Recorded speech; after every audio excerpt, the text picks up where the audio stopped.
Muito bem, senhoras e senhores deputados, vamos então reiniciar a nossa Comissão de Economia, Obras Públicas, Planeamento e Habitação, numa segunda parte da nossa reunião. Como sabem, a primeira parte já concluímos. Esta segunda parte temos o prazer de ter connosco a Autoridade da Concorrência, que está cá nos termos regimentais, no termos da Lei Quadro das Entidades Administrativas Independentes, de responder a esta Comissão. E, portanto, é para isso que estão cá hoje.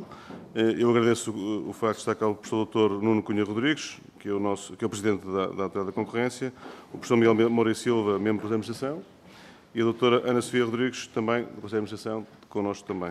Também acompanha a doutora Cristina Camacho, chefe de gabinete, e a doutora Sónia Moura, jurista do Gabinete de Estudos e Acompanhamento de Mercados. Agradeço a vossa presença. E, como sabem, já estive a explicar também os termos em que funciona esta audição. Temos aqui uma grelha com vários momentos. O importante é que as respostas sejam dadas e, portanto, haja aqui resposta às questões que sejam colocadas. Mas, como sabe, também inicialmente tem uma intervenção até 10 minutos, sensivelmente, e, portanto, dar-lhe de imediato então a palavra para uma intervenção inicial. Muito obrigado, Sr. Presidente. Começo por cumprimentar o Sr. Presidente, o deputado Afonso Oliveira. Senhoras deputadas, senhores deputados, tenho muito gosto em comparecer perante esta Comissão para apresentar o Plano de Atividades da Autoridade da Concorrência para 2023 e o seu desenvolvimento, bem como para prestar informações ou esclarecimentos sobre a atividade da Autoridade que entendam adequados. Estão igualmente aqui presentes, como o Sr. Presidente acabou de referir, os restantes membros do Conselho de Administração, o Sr. Professor Miguel Moura e Silva e a Sra. Doutora Ana Sofia Rodrigues. Tivemos a oportunidade, já enquanto autoridade, de enviar a esta Comissão uma apresentação em PowerPoint com uma síntese da atividade da autoridade em 2022 e os principais aspectos do plano de atividades para 2023, que creio já ter sido disponibilizada aos senhores deputados. Tendo-me então sido concedida a possibilidade de fazer uma breve intervenção inicial, gostaria de abordar alguns temas que neste momento me parecem mais relevantes do ponto de vista do desenvolvimento da atividade da Autoridade da Concorrência em 2023. Permitam-me que comece então por assinalar uma nova realidade económica onde a autoridade deve estar presente, refiro-me à economia digital. A autoridade tem a incumbência de aplicar o direito à concorrência às realidades empresariais que, como sabemos, estão em rápida transformação. E a economia digital tem vindo a assumir um papel preponderante nos nossos dias. Neste plano, estamos a dedicar particular atenção a práticas anticoncorrenciais no domínio da chamada economia digital, em que são conhecidos fenómenos de colusão ou de práticas de abuso de posição dominante, cuja prova é frequentemente de difícil acesso. A autoridade é uma instituição dotada de know-how especializado nos mercados digitais, o que confere um posicionamento ímpar a nível nacional para o acompanhamento destas matérias. E, de facto, como foi assinalado no plano de atividades, a autoridade quer dispor de instrumentos modernos e adequados de investigação forense, nomeadamente no plano digital. E é por isso que estamos empenhados na implementação de modernas técnicas de investigação forense, como o chamado screening, web scraping ou análise estatística, bem como na criação de interfaces digitais com as empresas que permitam um diálogo mais simples e mais célere, nomeadamente para a tramitação processual dentro da autoridade através de plataformas recentemente criadas como as designadas STEP, SNEOC ou E-Clemência.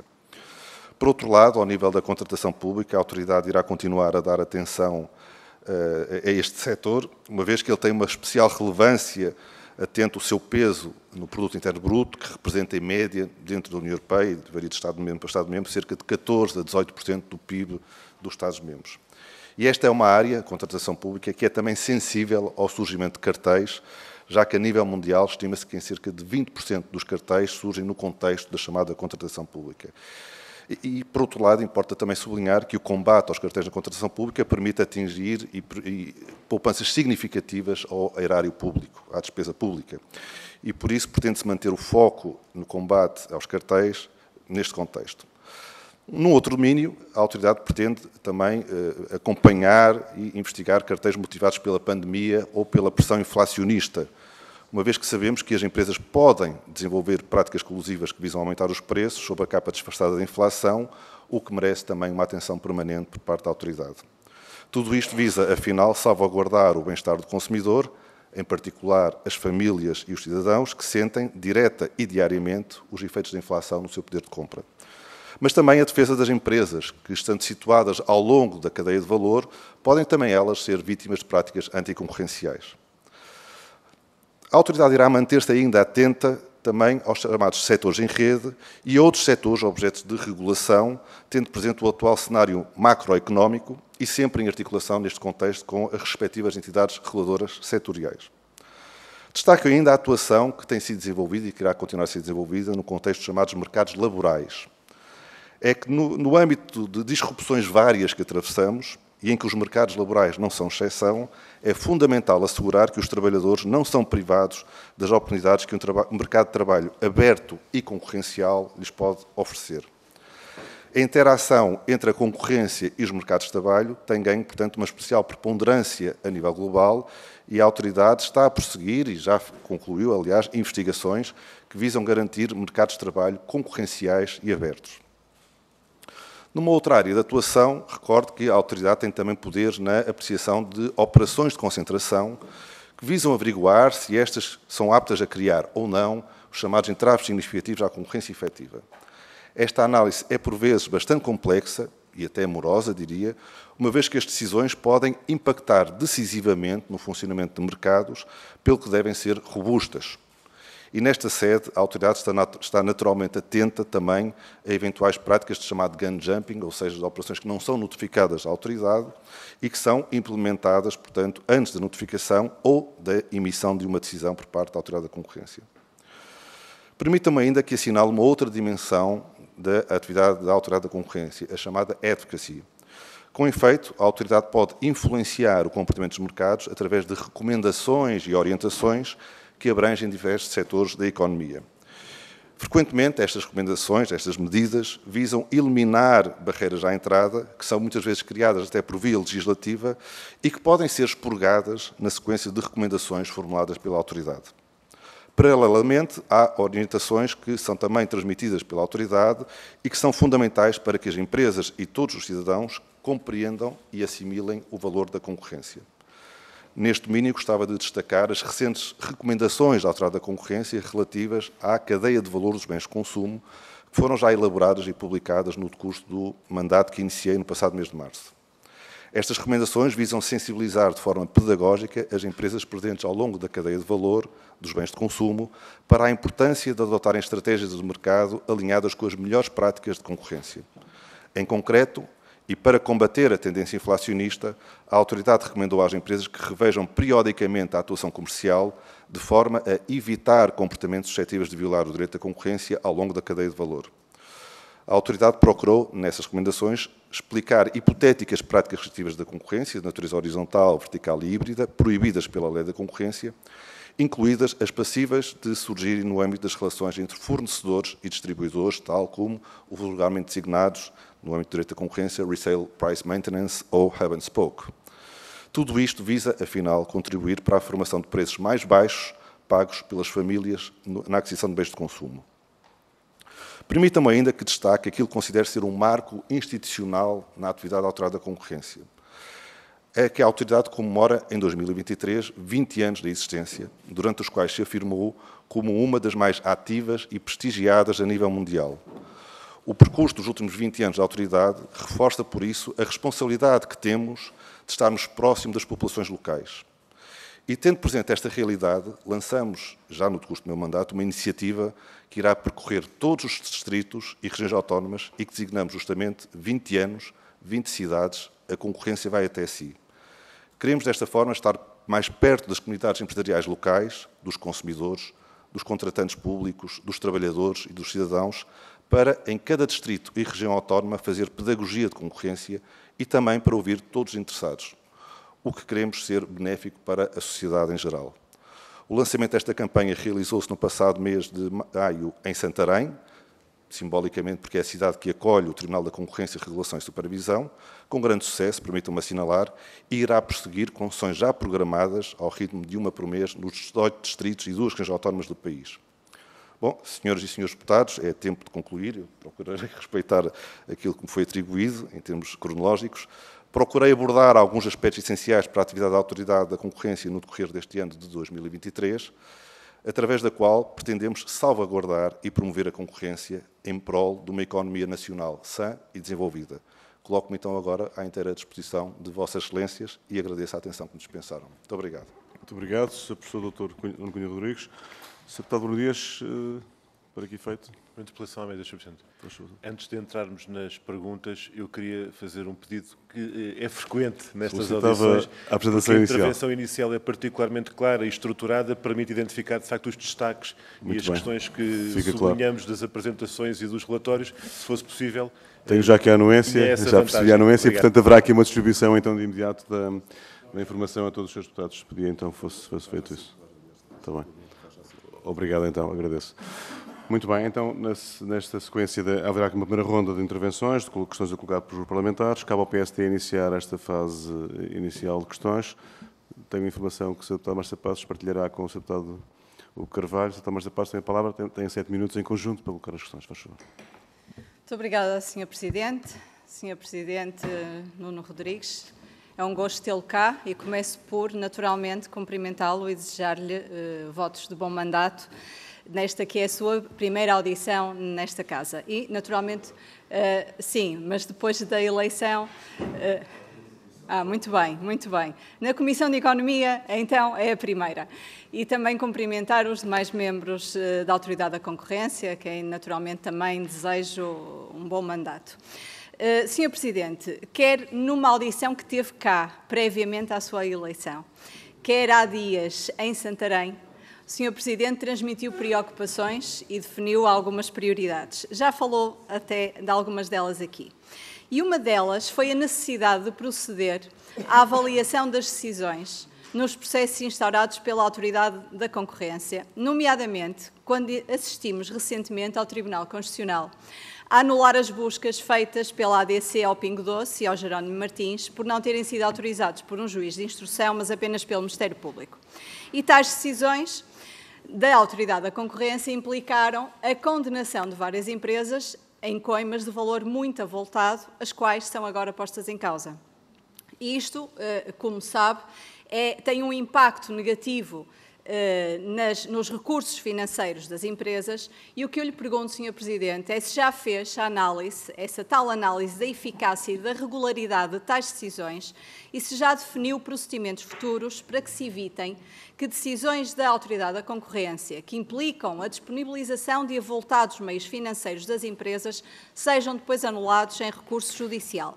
E ainda nesta perspectiva, a qual necessariamente está intrinsecamente ligada às últimas alterações legislativas, fruto da transposição da diretiva, pergunto-lhe se entende que ficou por fazer alguma coisa em sede de alteração legislativa, se entende que há correções a fazer e, em caso afirmativo, quais são esses sinais que nos pode dar aqui no sítio certo, que é onde tem lugar a iniciativa legislativa.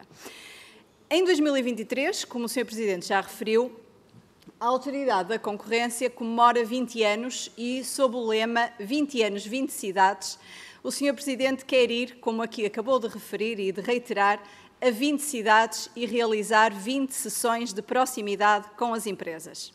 E como bem referiu também em Santarém, as empresas são o motor da economia e delas depende o crescimento económico, a criação de emprego e o desenvolvimento de tecnologias inovadoras. E nós, o Grupo Parlamentar do PST, concorda na íntegra com esta sua afirmação. E por isso pergunto-lhe se estas suas palavras, se com elas podemos concluir que a Autoridade da Concorrência vai, de alguma forma, alterar a sua forma de atuar, priorizando as ações de prevenção, antevendo e ajudando a evitar os cartéis e os casos de hub and spoke e, consequentemente, a aplicação de avultadas coimas às empresas.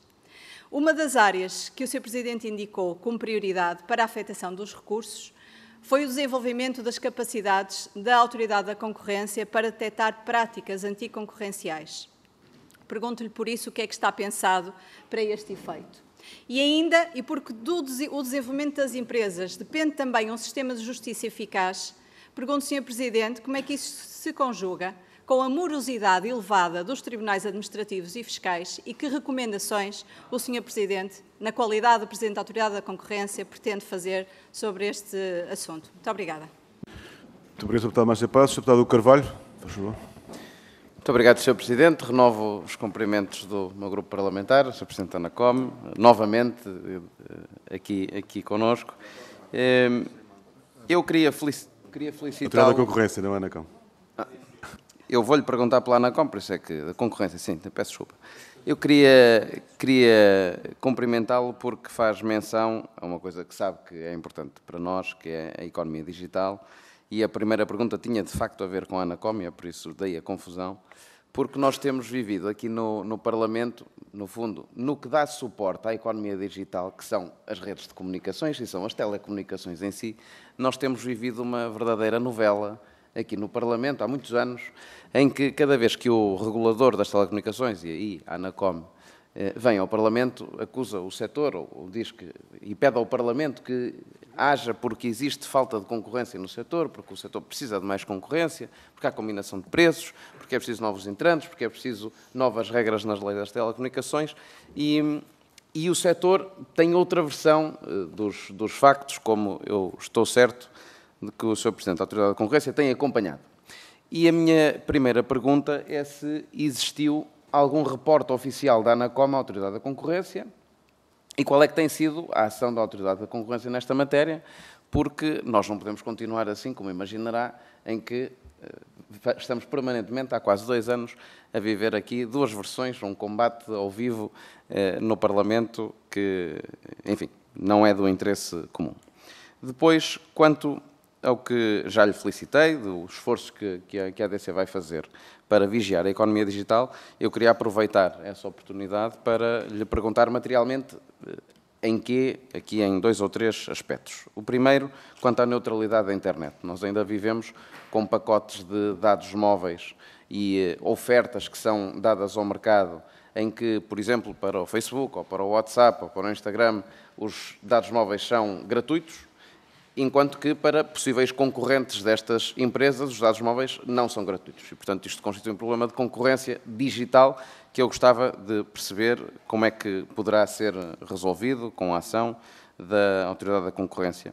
O mesmo para o que ainda se vive em Portugal, que é uma espécie de monopólio da CIBS no que toca a transações digitais. Todas as empresas que querem fazer transações digitais, entrar no e-commerce em Portugal, dependem de uma estrutura de recepção de pagamentos que está muito assente na CIBS e, portanto, com pouca concorrência aí também.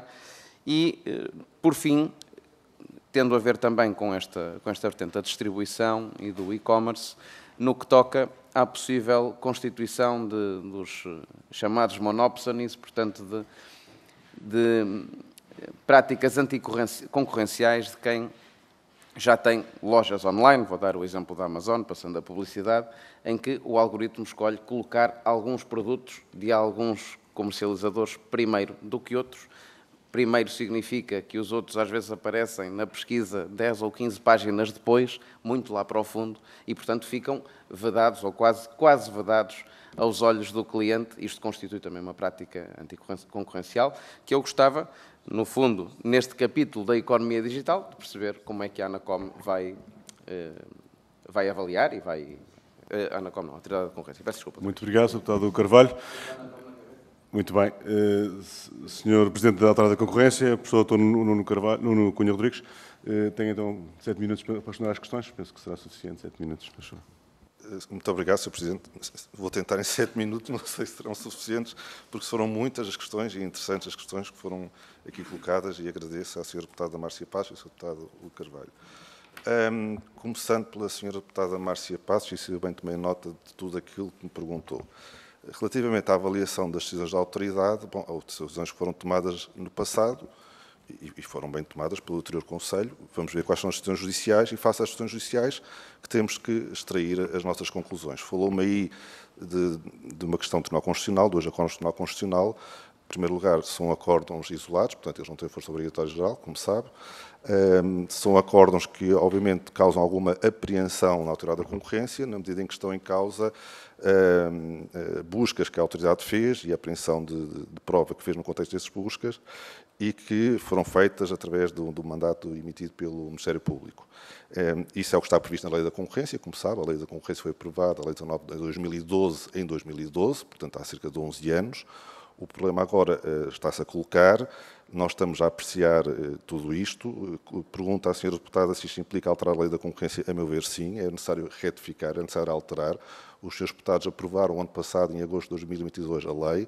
A lei, a meu ver, tem algumas, eu diria, inconsistências, algumas fragilidades que é preciso corrigir e que nós estamos aqui, em termos da Autoridade da Concorrência, e também a tentar dar um contributo. A Autoridade não tem poder legislativo, naturalmente, isso compete aos seus deputados, mas há alguns aspectos da lei que, a meu ver, precisam de ser retificados, e já tinha, aliás, sinalizado isso. Se me permite descer a nível concreto, há vários que poderia aqui referir, porventura não tenho tempo, mas em particular creio que os artigos 18 a 21 precisam ser reponderados, nomeadamente em termos da intervenção do Ministério Público ou do juiz de instrução criminal. Estes acórdãos, como eu referi há pouco, causam-nos alguma apreensão, são acórdãos isolados, também têm que ser novamente objeto de reapreciação por parte do Tribunal da Concorrência, não significa que as decisões estejam concluídas, não é isso que o Tribunal Constitucional diz, eles vão voltar a ser reapreciados e nós temos feito esse acompanhamento dessas decisões. E creio que isto responde a uma primeira pergunta da senhora deputada. Quanto a esta iniciativa 20 anos, 20 cidades, a senhora deputada pergunta se a autoridade vai alterar a sua forma de atuar. Eu diria que não. A autoridade não vai alterar a sua forma de atuar. Pode, no entanto, tomar iniciativas diferentes. Enfim, esta é uma iniciativa, creio que original. No passado, a autoridade já tomou iniciativas no âmbito chamado Fair Play, ocorreu cerca de 2014, se não me engano, 2013, há uma iniciativa de combate ao conluio. Esta eu acho que é importante sinalizar junto das populações, que é isso que o nosso trabalho também se dirige, e a Autoridade da Concorrência não está só em Lisboa, está em Bragança, está em Faro, está no Funchal, está em Gradurismo, está em todo o país, e acho que é importante nós irmos também às populações, e é isso que pretendemos, uma vez por mês, fazê-lo. Mas se me perguntam nos casos de Avance Pouco, bom, esses casos foram investigados e foram sancionados.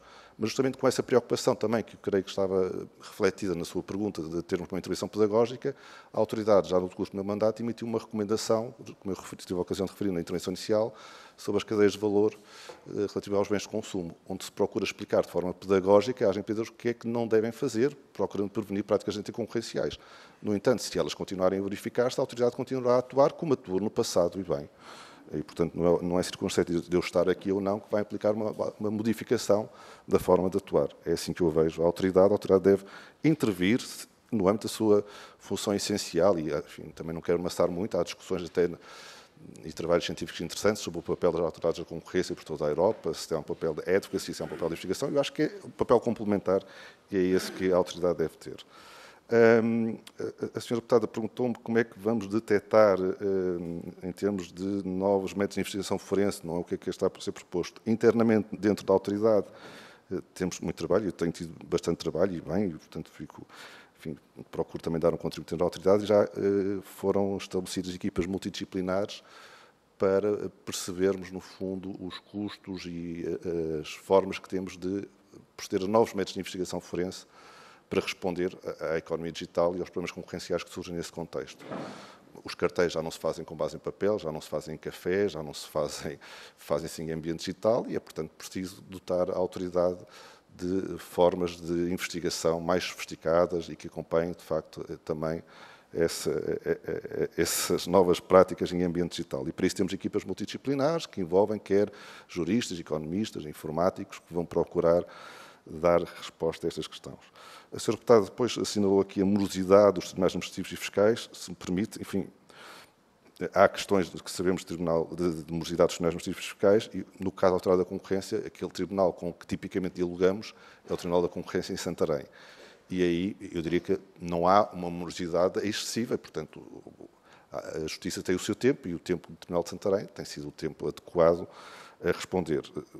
Noutra sede de tribunais administrativos, eu diria que, em termos de contencioso da autoridade, há algum pequeno contencioso pontual, mas, como compreendo, é uma realidade que, diria, mais conexa, mais lateral àquilo que é o centro, em termos de contencioso da atividade da Autoridade de Concorrência, que se situa justamente no Tribunal da Concorrência em Santarém.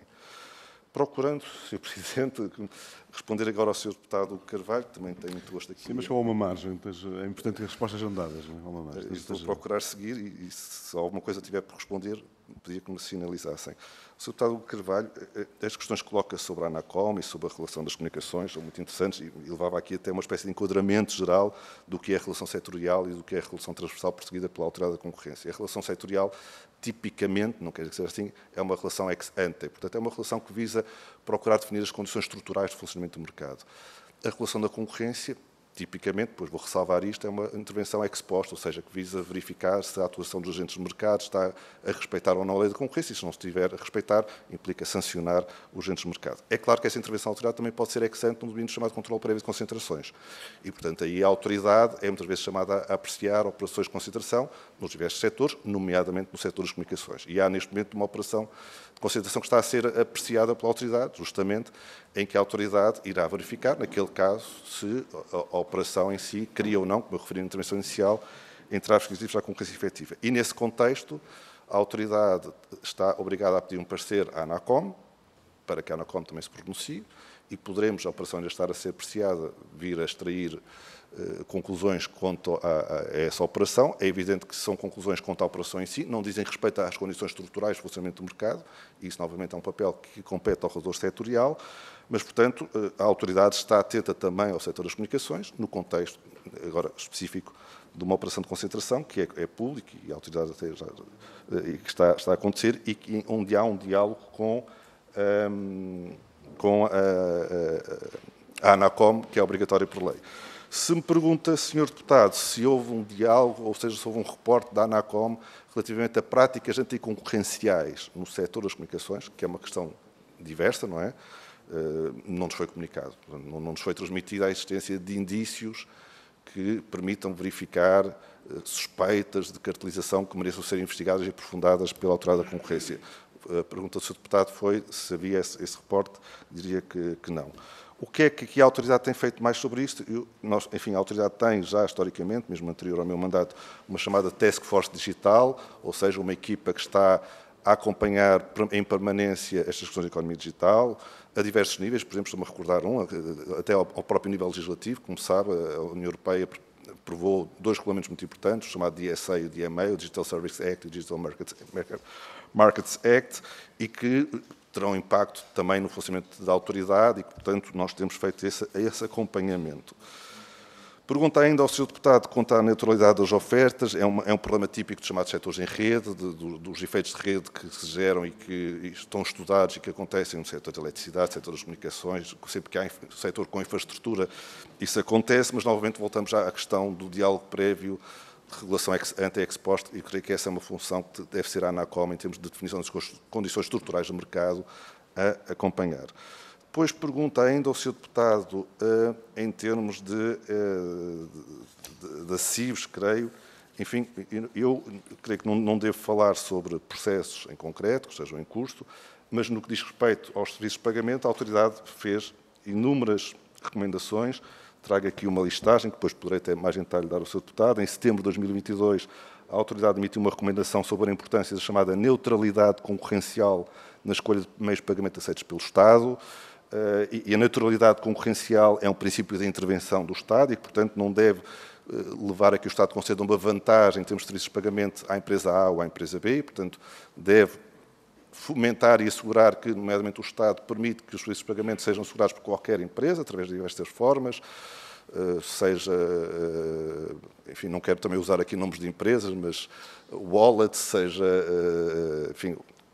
E, portanto, aqui há um trabalho de advocacy, lá está, de recomendações que tem sido feito pedagógico.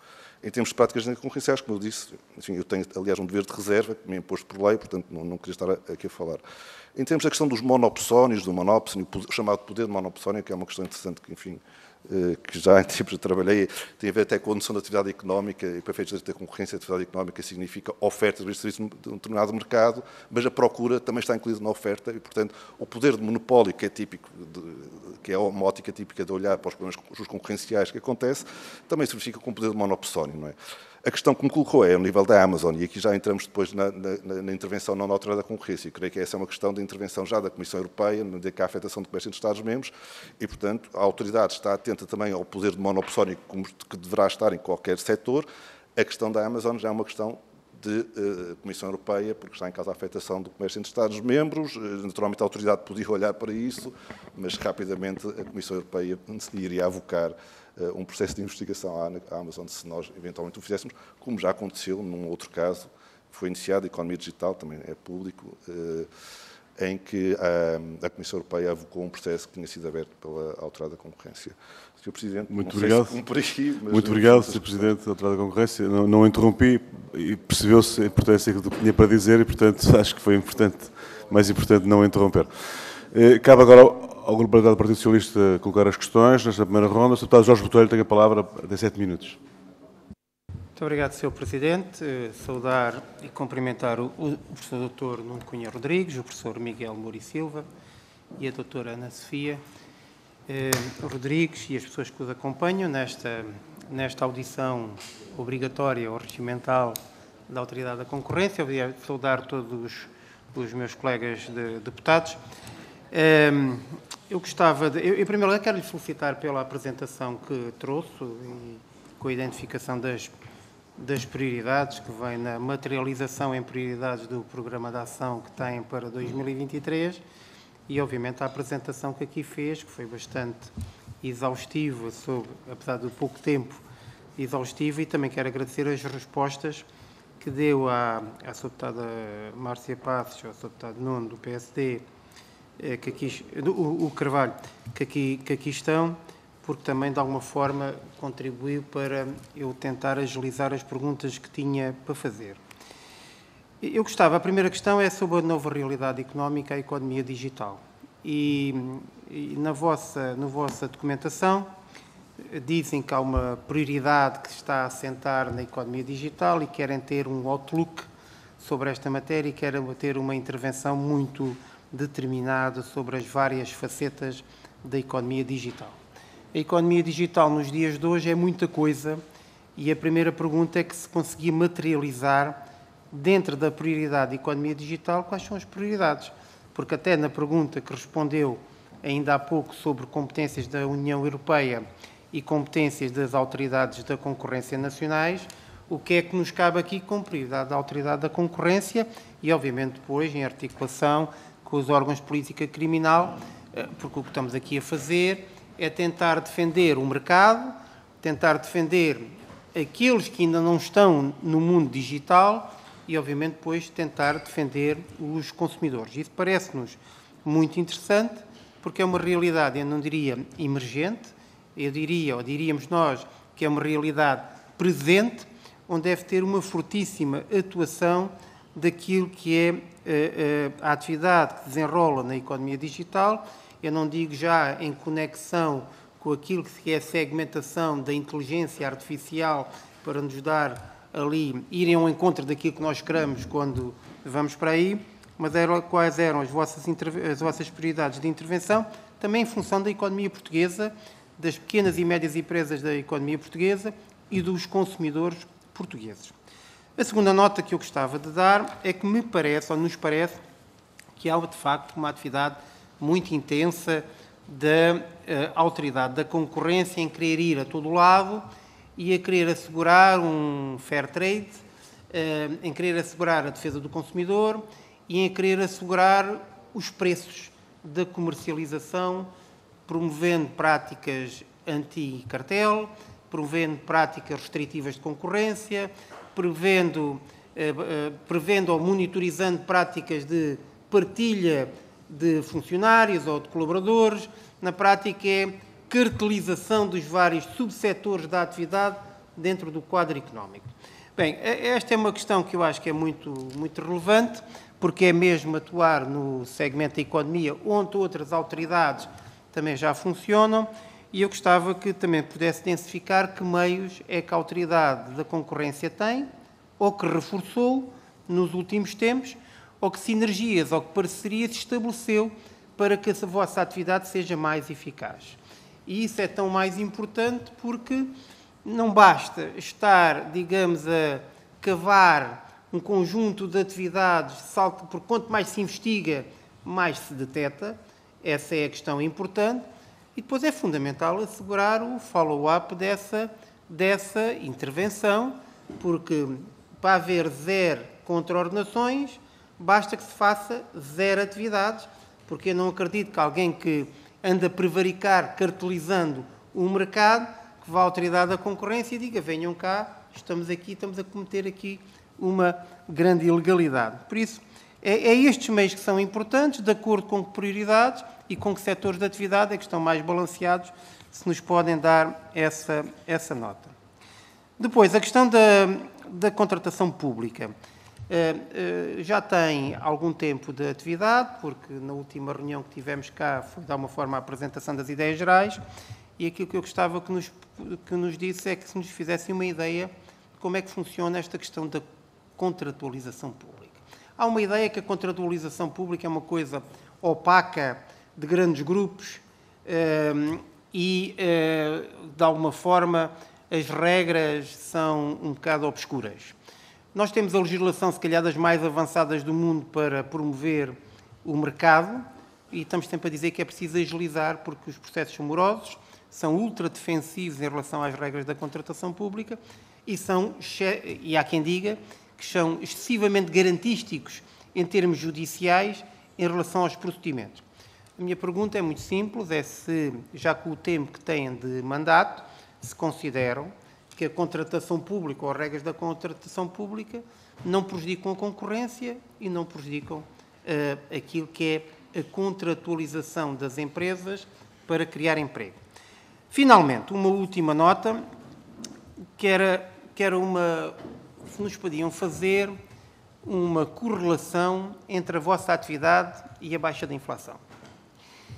Nós vivemos numa perspectiva de subida de preços, agora mais moderada, está a baixar, e houve uma altura que todos nós ficámos aqui com a ideia que todas as entidades, os supermercados, os revendedores de combustível, os setores-chave da atividade, o que é que fizeram? Subiram preços.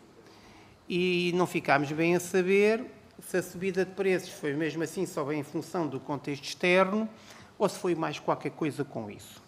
Depois soubemos que houve um conjunto de medidas do Governo, a baixa do IVA, um conjunto de apoios, a autoridade, a ASAI saiu para a rua, que é a função, e a autoridade das condições de trabalho também, e aparentemente houve uma descida dos preços.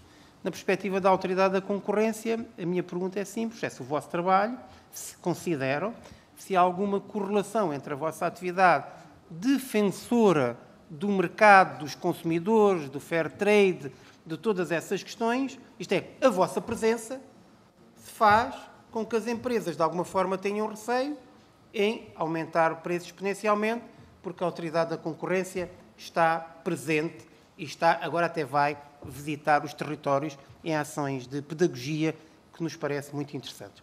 E, finalmente, só uma questão que é uma coisa muito concreta. Em relação às vossas coimas, qual é a vossa percentagem de cobrança efetiva das coimas que têm lançado? Muito obrigado. Muito obrigado, Sr. Deputado Jorge Botelho. A palavra ao Sr. Presidente da Autoridade da Concorrência para responder às questões colocadas. Tem 7 minutos, sensivelmente. Muito obrigado, Sr. Deputado Jorge Botelho, pelas questões também muito interessantes e que irei procurar responder no tempo que me foi dado. Não é muito, porque são muitas questões e eu gostava de falar sobre estes temas a manhã toda. Começando aqui pela economia digital, que me referiu, e, portanto, o que é que a autoridade tem feito relativamente à economia digital? Eu diria, quer na dimensão de advocacy, com várias recomendações que já fizemos, mas quer também no domínio de investigação a práticas anticoncorrenciais. Ainda recentemente foi emitida uma nota de licitude por parte da autoridade, relativamente a uma empresa no âmbito de suplementos alimentares, em que um dos canais de venda aos consumidores finais era a internet e, portanto, através da economia digital. E é por aí que se passa hoje em dia cada vez mais muito das transações comerciais e da economia é pelos canais digitais. E, portanto, a economia típica ou tradicional continua a ter o seu papel e continua a ser objeto, naturalmente, de acompanhamento para a autoridade, mas as novas formas de economia também merecem atenção. E se pensar até em termos mundiais, não em Portugal, as maiores empresas a nível mundial hoje em dia são empresas que se situam na economia digital, não vale a pena dizer nomes, mas são empresas de economia digital. E, portanto, nós temos que olhar também na autoridade, nessa ótica, e também numa ótica de dimensão nacional. As empresas, mesmo pequenas e médias empresas hoje em dia, querem se posicionar também na economia digital e utilizá-la como canal para chegar aos consumidores, sejam consumidores intermédios, sejam consumidores finais.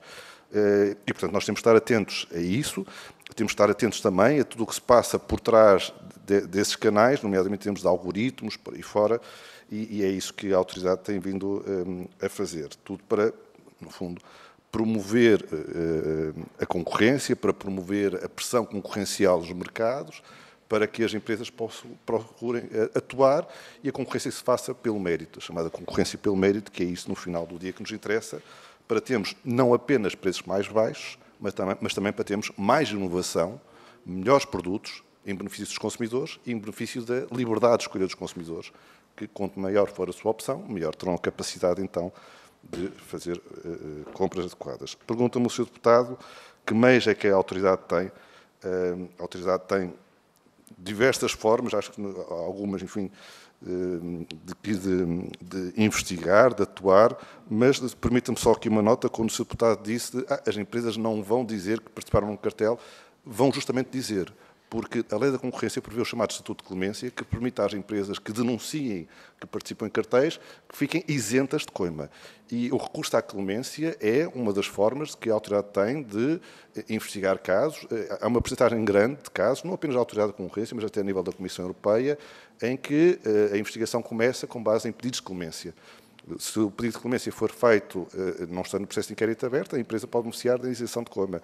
E se, no entanto, depois colaborar com a autoridade, mesmo depois de ter sido o processo, pode haver uma atenuação e, portanto, as empresas envolvidas, e há muitos casos, não quero daqui dizer nenhum caso em concreto, mas casos da autoridade, que tiveram início com pedidos de clemência. Mas depois há também todo um trabalho de triagem das denúncias que são feitas à autoridade e da atuação ex officio, ou seja, a própria autoridade iniciar processos de inquérito com base em suspeitas que tem, e aqui voltamos aos métodos de investigação forense, análise estatística, acontece, o tal screening que eu falava nos Estados Unidos da América e que permitem fazer isso. Há diálogo com reguladores setoriais, há diálogo, por exemplo, com o INPIC, o portal base é uma forma que a autoridade tem de poder verificar indícios, já leva à contratação pública. Há, no entanto, a necessidade, se permitam os seus deputados, e aqui deixo já, no fundo, um pedido a todos os senhores deputados, de, por exemplo, afinarmos a lei da concorrência.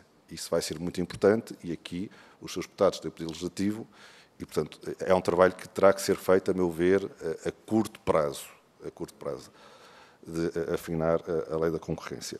O Sr. Deputado falou-me em contratação pública e aqueles que me conhecem sabem que é uma área que eu gosto em particular de contratação pública. Ontem estive justamente aqui na Assembleia da República, na sala do Senado, onde tiveram 700 pessoas, 500 online e 200 a assistir uma conferência sobre contratação pública. E, portanto, eu ficava aqui a manhã toda a falar sobre contratação pública. A contratação pública há, desde logo, uma questão inicial, Sr. Deputado. Não há liberdade do legislador português em termos de contratação pública. Muito do que está no nosso Código de Contratos Públicos decorre da transposição de 3 diretivas fundamentais, a Diretiva 2014-23, 2014-24, 2014-25. A Diretiva Concessões, clássica, setores especiais. E, portanto, não há aqui uma liberdade de escolha do legislador. Depois há uma outra questão, entramos aqui num domínio, e não quero amassá-los muito, quase técnico, que é, quando pensamos na contratação pública na ótica das entidades adjudicantes, o direito da concorrência não lhes é aplicável, porque as entidades adjudicantes, quando estão a comprar bens e serviços, estão-se a comprar com consumidores finais, não são empresas, e, portanto, o direito da concorrência não lhes é aplicável. O que devem, no entanto, ter presente é a salvaguarda daquilo que é o princípio da concorrência. E, portanto, eu creio que a questão do Sr. Deputado pode ser mais na ótica do chamado princípio da concorrência do que na aplicação do direito da concorrência em entidades adjudicantes, ainda que o direito da concorrência seja aplicável aos operadores económicos e que a autoridade já investigou, sancionou diversas práticas anticoncorrenciais no domínio da contratação pública, em vários casos que envolveram cartéis, e já agora, para terem uma ideia, Srs. Deputados, estima-se que a nível mundial o número total de cartéis que existem, cerca de 20 a 25% dos cartéis a nível mundial, estejam decorrentes de práticas associadas à contratação pública, porque há a ideia que enganar os dinheiros públicos é mais fácil e há alguns incentivos à colusão no âmbito da contratação pública, porque justamente a legislação é muito rígida. E, portanto, a nossa contratação pública em Portugal não é melhor nem pior do que outros Estados-membros, justamente porque há a transposição destas diretivas, em que a União Europeia tem vindo, ao longo dos anos, a ser cada vez mais estrita e mais detalhada nas exigências que aqui se põem. E, portanto, as empresas portuguesas, eu diria que estão aptas a poder responder aos pedidos de entidades adjudicantes. Há questões depois, na ótica das próprias entidades adjudicantes e na forma como desenham os procedimentos. E eu aqui já não é uma área, diria, nevrálgica da Autoridade da Concorrência, é uma área que, enfim, que é, por exemplo, os ajustes diretos, a consulta prévia a entidades, em que eu acho que, em Portugal, utilizamos excessivamente esse procedimento de aquisição, e isto pode prejudicar a concorrência entre empresas. Mas, repare, eu volto a dizer, não estamos a falar de direito da concorrência, estamos a falar do princípio da concorrência, que é algo diverso e que não deve ser confundido, justamente porque a palavra concorrência é uma palavra polissémica, não tem sempre o mesmo significado. Bom, depois o Sr. Deputado colocou uma questão quanto à atividade da Autoridade da Concorrência e a correlação com a baixa da inflação. E já no outro dia tivemos um congresso em entidades reguladoras e tive a ocasião de dizer isto, que é mais ou menos o seguinte: a atividade da Autoridade da Concorrência não se relaciona diretamente com a baixa ou subida da inflação. E, portanto, aquilo que nós fazemos não tem uma relação imediata com a baixa da inflação, mas pode ter esse impacto a médio e longo prazo. E, justamente, por a tal recomendação que a Autoridade fez de forma pedagógica em março de 2023, a recomendação sobre cadeias de valor em bens de consumo, era uma recomendação que visava de forma pedagógica assinalar às empresas, explicar às empresas o que eram práticas de advance pay, o que eram práticas de Resale Price Maintenance, chamada RPM, e, portanto, essa recomendação visava contribuir também do lado da autoridade para, tendo as empresas essa compreensão, procurar de forma, eu diria, consequente, contribuir para a baixa da inflação a médio e longo prazo. Agora, eu acho que na autoridade nós não temos a pretensão de dizer que a nossa atividade implica a baixa da inflação. Isso diria que era ir longe demais, isso seria excessivamente auto-elogioso. Damos um pequeno contributo, diria. Quanto à questão que o deputado colocou, quanto às coimas e cobrança efetiva, de facto, eu diria que neste momento, a percentagem da arrecadação é baixa, é muito baixa face ao volume total. E porquê? Porque os casos que são públicos e que há conhecimento estão todos ainda a ser objeto de discussão em sede judicial, para o Tribunal da Concorrência, e, portanto, há muitos que não transitaram ainda em julgado. Aqueles que transitaram, sim, mas a percentagem, de facto, não é muito elevada da arrecadação face ao volume total de coimas que foram verificadas nos últimos 7, 8 anos. E peço desculpa ter ultrapassado. Muito obrigado, Sr. Presidente da Autoridade da Concorrência. Cabe agora ao Grupo Parlamentar do Chega colocar as questões. O deputado Filipe Melo tem 6 minutos, faz favor. Muito obrigado, Sr. Presidente. Cumprimento as senhoras e os senhores deputados. Cumprimento particularmente e agradeço a presença ao Sr. Presidente da ADC e quem o acompanha. O Sr. Presidente falou na sua intervenção inicial e o Grupo Parlamentar do PS também tocou neste assunto da contratação pública e realmente é algo que nos preocupa bastante. Sabemos que há práticas concertadas para dominar este mercado no que diz respeito a vendas para o Estado, mas também nos preocupa, e penso que também neste quadro a ADC se deve preocupar, com os ajustes diretos, também por parte do Estado.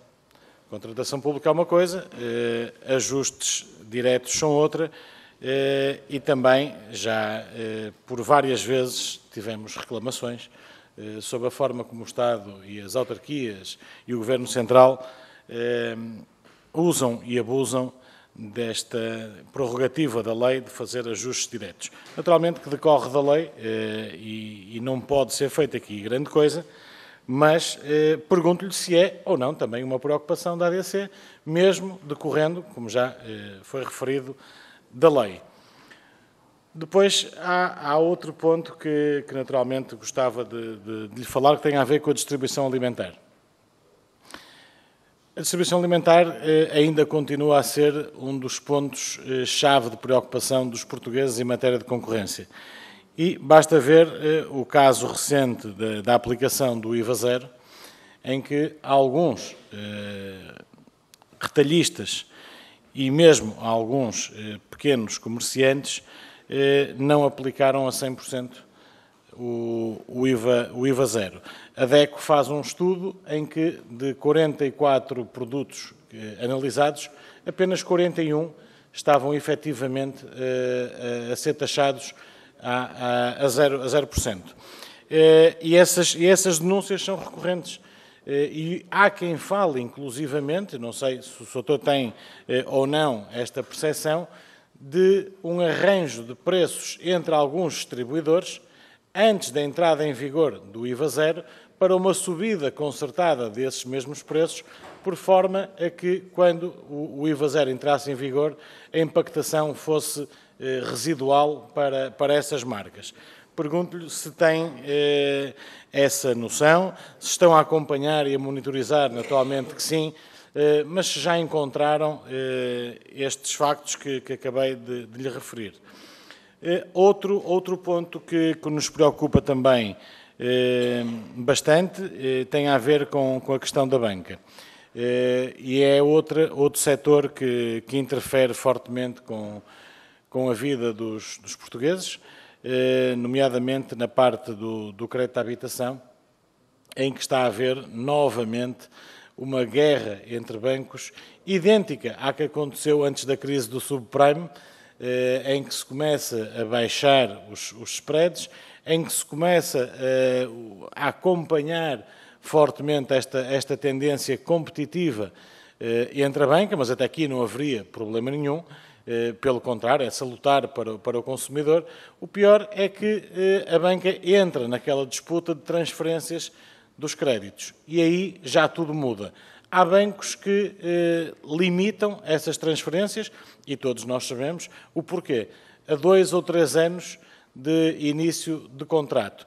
Naturalmente que o que vamos encontrar daí para a frente pode ser um cenário muito negativo. E é nisso que lhe pergunto também qual é a intervenção da ADC.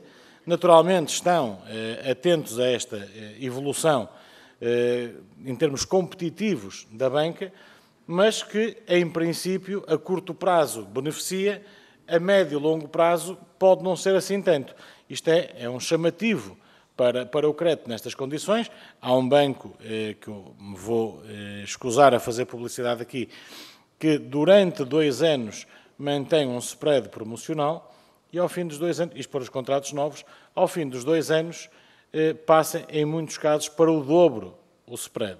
Naturalmente que depois as pessoas apanham estas subidas das taxas de referência do BCE e ficam sem casa. Portanto, até que ponto é salutar este tipo de captação de crédito por parte da banca e até que ponto também não é uma prática que está a ser concertada entre os principais bancos no sentido de terem os tais 90% ou 92% de volume de crédito face aos restantes. Ainda dentro da banca, pergunto-lhe se uma questão que eu sei que a ADC acompanhou muito de perto e que vos preocupava também, que tinha a ver com a prática concertada da troca de informação comercial entre os principais bancos. Sabemos que isto, além de ilegal, é claramente contra o que nós pretendemos que seja uma concorrência saudável e eficaz entre as principais instituições de crédito. Isto muitas vezes prejudicava não só o consumidor, naturalmente, como também prejudicava os bancos que não integravam aquele cartel, chamemos-lhe assim. Portanto, eram os principais bancos da praça que iam trocando informações comerciais, limitavam o acesso a alguns clientes ao crédito e trocavam informação muito sensível acerca destes clientes. Pergunto-lhe se isso está completamente ultrapassado e se ainda há mais coimas por contra-ordenação a ser aplicadas. Muito obrigado, Sr. Presidente. Muito obrigado, Sr. Deputado Filipe Melo. Resposta, então, do Sr. Presidente da Autoridade da Concorrência. Tem, então, 6 minutos, com uma tolerância, evidentemente. Faz favor. Muito obrigado, Sr. Deputado Filipe Melo. Eu também tentei tomar boa nota de todas as questões que me colocou e vou tentar responder a todas elas. A primeira questão diz respeito à contratação pública, como referiu, e à existência de cartéis ou de práticas concertadas no âmbito da contratação pública. E, efetivamente, como tive a ocasião de dizer na resposta anterior, estima-se que a nível mundial, portanto, todos os cartéis, cerca de 20% a 25% surjam no contexto de contratação pública. Em Portugal há vários casos, e não vou dizer os nomes dos casos, mas há vários casos já transitados em julgados que a autoridade investigou e sancionou por práticas anticoncorrenciais no contexto da contratação pública e, portanto, isto é uma expressão em inglês que é muito conhecida, o bid reading, portanto, são práticas de bid reading e aí estamos muito atentos e continuamos atentos porque é justamente uma área fulcral de atuação, à semelhança do que acontece noutros países. Depois coloca a questão dos ajustes diretos. Aí, se me permite, deputado, nós podemos estar atentos, e a questão dos ajustes diretos e respeito, como sabe, os ajustes diretos podem ser utilizados, está previsto no Código dos Contratos Públicos, quer com base no limiar financeiro, até 20 mil euros no caso da questão de bens e serviços, ou 30 mil empreitadas, quer pelos chamados critérios materiais, o artigo 24 e o artigo 27, e aí temos que verificar se os critérios materiais são verificados. Mas, tipicamente, se o deputado se me permite, esta é uma área em que a intervenção é feita pelo Tribunal de Contas. E, portanto, o Tribunal de Contas é que faz o escrutínio da boa utilização da despesa pública e da verificação da adequação ou não desses critérios materiais, estamos a falar muitas vezes de ajustes diretos de milhões de euros, para verificar se houve ou não motivos de urgência imperiosa, por exemplo, se havia questões de natureza técnica para isso. E, portanto, é um problema este, a nível da despesa pública, em que a autoridade, através da adequacy, está sempre a acompanhar, mas que a intervenção, se me permite, é mais do Tribunal de Contas. Depois, o deputado coloca a questão da distribuição alimentar, do IVA a 0% e da questão de algumas empresas não terem aplicado o IVA a 0%. Eu aqui diria, não quero também fugir àquilo que são as atribuições da Autoridade da Concorrência, mas esta é tipicamente uma área de intervenção da ASAI, da verificação se a citação do IVA a 0% está a não ser seguida. Questão diversa que o Sr. Deputado colocou é, na expressão que utilizou, a do arranjo de preços, a de eventual existir uma subida concertada. Isso, obviamente, que será uma prática anticoncorrencial lesiva, grave, e que terá que ser investigada e, eventualmente, sancionada pela Autoridade da Concorrência. Enfim, temos que ver se existem esses indícios. Uma coisa é, às vezes, aparecer uma notícia no jornal, mas que não há indícios concretos. Nós estamos sempre a acompanhar, a monitorizar, até com base em dados estatísticos, a existência ou não deste, na expressão que utilizou, arranjo de preços. Caso se verifique que há um mínimo indício suscetível de levar a um processo de abertura de inquérito, a autoridade irá fazê-lo. Mas, enfim, teremos que averiguar no contexto deste acompanhamento que fazemos. Quanto à questão da banca, que colocou a atuação, falou-me no crédito à habitação, nos 2 anos de spread que depois passam. Também no contexto da advocacia, a Autoridade da Concorrência já fez relatórios, nomeadamente relatórios, estou aqui a ler, com recomendações para eliminar as possíveis barreiras à mudança, porque justamente um dos problemas que existem no setor bancário é, de facto, um problema de, eu diria, de uma dificuldade, muitas vezes, na mobilidade dos clientes bancários de um banco para o outro. E, portanto, o que a autoridade tem procurado recomendar e estimular é que sejam eliminadas essas barreiras, neste caso, à mobilidade. Barreiras não só à pesquisa, ou seja, permitir uma maior facilidade dos consumidores em conhecerem a oferta de produtos bancários, de facilmente perceberem quais são os produtos bancários e, nessa medida, terem a liberdade de escolher os bancos e poderem alterar, transferir os seus créditos de um banco para o outro, assegurando essa mobilidade e aumentando por essa via a concorrência. A autoridade já o fez, nomeadamente a limitação da taxa de amortização antecipada teve impacto e a autoridade analisou isso. A questão da exigência de ter uma conta de depósito à ordem aberta num banco para ter o crédito também já foi objeto de recomendações por parte da autoridade e, portanto, nós temos atuado nesse domínio. A questão diversa são problemas de regulação prudencial, da chamada supervisão microprudencial, e essas, novamente, são uma tarefa do regulador setorial, onde a autoridade não tem uma intervenção direta. O Sr. Deputado falou ainda da questão da troca de informações no setor bancário, um conhecido caso que já, enfim, que tem sido objeto de um contencioso, e diria, pesado, que já se arrasta há alguns anos. Só para dar aqui uma informação, esse caso não está concluído porque houve um pedido de reenvio prejudicial do Tribunal de Santarém ao Tribunal de Luxemburgo, ao Tribunal de Justiça da União Europeia, e vai acontecer uma audiência no Tribunal de Justiça da União Europeia no dia 22 de junho, uma audiência pública, sobre este caso, e depois o Tribunal de Justiça irá, neste caso, em primeiro lugar, emitir as conclusões por parte do Advogado-Geral e uma decisão que, previsivelmente, ainda vai demorar cerca de meio ano depois desta audiência que acontece no dia 22 de junho. Portanto, devemos ter uma decisão do Tribunal de Justiça previsivelmente no início de 2024. E, portanto, é um caso que não está ainda concluído. E com isto, Sr. Presidente, não sei, acho que procurei usar o tempo que foi concedido. Muito obrigado. Muito obrigado, Sr. Presidente. Sr. Deputado Bruno Dias, faz favor, tem então 5 minutos para colocar as questões.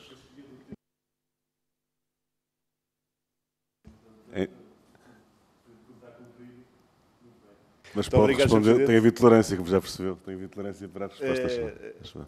Agradeço a presença e cumprimento o Sr. Presidente, professor Nuno Cunha Rodrigues, agradeço e cumprimento ao professor Miguel Moura Silva e a doutora Ana Sofia Rodrigues, do Conselho de Administração, e também a doutora Cristina Camais, a doutora Sónia Moura. As intervenções e as respostas do Sr. Presidente da ADC têm sido muito claras, muito objetivas, portanto, creio que há um conjunto vasto de informação que é importante e que é útil para o trabalho da Assembleia da República. E analisando os relatórios da Autoridade da Concorrência destes 2 últimos anos, não é certamente um acaso que, ao darem conta da sua atividade e intervenção no tecido económico português, refere um número elevado de vezes de cartel. Estamos perante uma estrutura empresarial dominada por monopólios ou oligopólios, se quiserem, no mar de micro, pequenas e médias empresas, uma economia oligopolizada ou cartelizada em setores produtores de bens e serviços essenciais à sociedade e às micro, pequenas e médias empresas. Alguns falariam de setores de bens não transacionáveis, mas não só, enfim, resultado dos processos de privatização e liberalização levados a cabo por PS e PSD. Ora, estamos, como a ADC sabe, e que bem se reflete nos relatórios, é ver quem tem sido atingido por coimas da ADC perante uma concorrência monopolista ou oligopolista. E é fácil fazer cartel porque em cada setor destes, meia dúzia ou menos de empresas ou grupos económicos dominam o seu mercado, tantas vezes como na grande distribuição, a montante e a jusante. E havendo monopólios ou oligopólios, logo há poderes e posições dominantes do mercado, há abusos de posição dominante e abusos de dependência económica, porque há mercados dominados por monopólios e oligopólios. Portanto, muitas vezes dá para dizer que o trabalho da ADC é como transportar água com as mãos. O Sr. Presidente, há pouco, numa das suas intervenções, referiu que seria importante aperfeiçoar alguns aspectos da lei da concorrência e eu pedi-lhe que voltasse a esse tema para especificar aquilo que entende como, neste momento, carecendo de melhoria na lei em vigor. Por outro lado, quer na intervenção inicial, quer na apresentação que nos enviou, há uma parte que tem a ver com o chamado mercado laboral e aqui eu queria pedir algum esclarecimento, porque, como compreenderá, uma coisa é a preocupação que o PCP, por exemplo, tem suscitado relativamente à tendência, e a OCDE nos últimos anos debruçou-se muito sobre isto, nem sempre da forma mais feliz, ou eu direi quase sempre da forma menos feliz, que é transladar o tema e o debate sobre concorrência para as questões da regulamentação de profissões. E, portanto, uma coisa é a desregulamentação e a desregulação das profissões e do trabalho, que é má para os trabalhadores, mas é mau para todos nós. Outra coisa completamente diferente são listas negras de jogadores em clubes de futebol, que é o que é mencionado no relatório, na apresentação da ADC. Quando listas negras é a minha expressão, peço desculpa, mas há listas negras porquê? Porque são um conjunto de jogadores que rescinde contrato e os clubes afirmam que não os vão contratar. Isso surge na questão da vertente concorrencial do mercado laboral. Pedia-lhe que pudesse abordar um pouco esta matéria. Nós não vamos aqui, na Comissão de Economia, aprofundar as questões sobre a banca. Os senhores já estiveram na Comissão de Orçamento e Finanças, houve abordagem a esse tema, nós não vamos repetir, digamos, a discussão, mas julgo que nessa audição fez uma diferenciação entre a articulação explícita de preços e a articulação implícita, que muitas das vezes amarra as mãos das autoridades relativamente a esse apuramento. A situação do processo já antigo e a arrastar-se para lá de um prazo que seria admissível ou expectável, digamos, o caso do cartel da banca, e se tem alguma coisa que possa acrescentar ainda em complemento do que foi dito, não é para repetir o que foi dito na COF. Depois, algumas questões concretas que têm a ver com as telecomunicações. Há outras que eu deixarei para a segunda ronda, mas deixo aqui esta matéria. na documentação colocada não levantou nenhuma atenção ou análise as várias declarações da ANACOM de que os 3 operadores nacionais estão a praticar preços demasiado elevados. Não estamos a falar de operações de concorrência, estamos a falar de política de preços semelhantes e aumentos semelhantes que tivemos agora recentemente, cobrando bastante mais que os seus congêneres na Europa, para lá da imposição das mais gravosas condições de serviço, nomeadamente na dita fidelização. E isto referiu já esta questão e indicou que não foram contactados sobre a matéria, e eu pergunto quem é que tem de vos contactar. Se é o Governo, se é outra entidade, outras questões deixarei para a segunda ronda, porque o meu tempo já Muito bem. Muito obrigado. Agradeço-lhe. Sr. Presidente da Autoridade da Concorrência tem, então, para responder, como reparou, é mais fácil de colocar questões, todos sabemos, do que responder. O tempo tende sendo o mesmo. Da nossa parte, tem havido aqui uma grande tolerância, portanto, gostaria... É mais importante as respostas que nos vai dar do que ocupar mais 1 ou 2 ou 3 minutos. Não haverá aí nenhum tema sobre isso, faz favor. Muito obrigado. Também agradeço ao Sr. Deputado Bruno Dias as perguntas e tentarei responder a todas elas. O Sr. Deputado, se bem eu tomei nota, coloco-me primeira questão quanto à alteração da Lei da Concorrência. É um tema que, como vos disse, olhamos com particular atenção e creio que será necessário a curto prazo, nomeadamente atendendo às recentes decisões do Tribunal Constitucional, que ainda são decisões muito isoladas, mas, entre outros aspectos, eu creio que é preciso perceber quem é que terá a competência para emitir mandados de busca nas investigações que são conduzidas pela Autoridade da Concorrência. A lei aprovada em 2012 refere expressamente para algumas matérias que o mandato pode ser emitido pelo Ministério Público, pode não, é emitido pelo Ministério Público, para outras é emitido pelo Juiz de Instrução Criminal. A revisão que foi aprovada pelos senhores deputados em 2022 prevê a expressão autoridade judiciária competente, sem esclarecer se é o Ministério Público, se é o Juiz de Instrução Criminal. Eu creio que é necessário precisar, nomeadamente, esse conceito de autoridade judiciária competente, para que fique claro que é, eventualmente, o Juiz de Instrução Criminal. E, portanto, isto é uma matéria que eu acho que precisa de ser analisada a curto prazo. Depois, há outras questões, eu diria, mais laterais, mas igualmente exigentes, por exemplo, ao nível das coimas a aplicar pelo incumprimento de deveres de informação junto à Autoridade da Concorrência, salvo erro o artigo 67 da Lei da Concorrência, peço desculpa não saber de cor. Depois há a necessidade de se afinar ainda alguns aspectos ao nível da transposição da diretiva ECN+, que, no nosso entender, não ficaram totalmente esclarecidos e que podem eventualmente ser até objeto de um processo pré-contencioso a desenvolver pela Comissão Europeia. E, portanto, é uma matéria que, novamente, nos causa alguma apreensão e que os seus deputados decidirão, mas creio que aqui o Poder Legislativo terá uma função essencial. A segunda questão que o Sr. Deputado coloca é ao nível dos chamados mercados laborais. Isso me permite, eu dividiria a resposta em duas. Uma que diz respeito ao papel de advocacy da autoridade e outra que diz respeito ao papel sancionatório prosseguido pela autoridade. Eu vou começar por este último. O que acontece, o que foi verificado, isto é algo que começou nos Estados Unidos da América, mas também dentro da União Europeia começam algumas autoridades a ter um papel aí, e nós na autoridade tivemos um papel precursor, é verificar que algumas empresas celebram acordos entre si que visam proibir a mobilidade de trabalhadores, ou seja, impedir a contratação recíproca de trabalhadores. A empresa A combina com a empresa B que não vai contratar trabalhadores à empresa B, a empresa B não contrata a empresa A, o que dificulta justamente a vida depois aos trabalhadores, porque não podem aspirar a outras condições, a uma mobilidade que seria desejável. Estes acordos têm a expressão em inglês típica de acordos no poach. São chamados acordos no poach. E esses acordos foram já investigados. O deputado, aliás, invocou aí um caso de um acordo no poach, que é conhecido e é público.